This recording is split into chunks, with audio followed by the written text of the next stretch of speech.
You know what? You're going to have to bear patience regarding a few things maybe. They might be an asset or they might not be. The Prophet ﷺ tells us about the masjid, that when you go to the masjid, make sure there's no foul smell coming from you.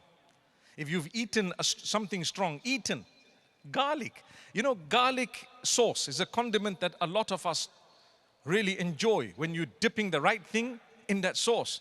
Sorry for speaking about it just before we're opening our fast, but it's one of those things. And you dip it, and what happens? Your mouth, you don't realize you enjoyed it, but you go to someone, salam. As you want to open your mouth, and the person is like, oh, you saying salam alaikum, it's more like smell alaikum, you know. May Allah subhanahu wa ta'ala forgive us.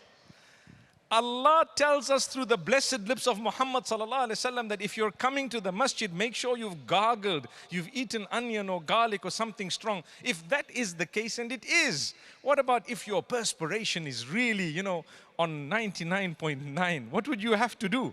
Wallahi, you'd have to ensure that you're smelling good. You know, perfume or something decent or an underarm earlier on in the day, so that when you come, you're okay. You're not harming people with your, what you call a scent, but they might call a stench. And why I say that is because some people enjoy onion, but they don't realize, wow, that was so good. The next person doesn't think the same. So we need to be so conscious of a smell, a foul smell as believers. Imagine if you're harming them with your mouth, with your words, and physically. How would that be? Don't you see that the blessed teachings of Islam are such that we would be the biggest assets to those whom we interact with on a daily basis?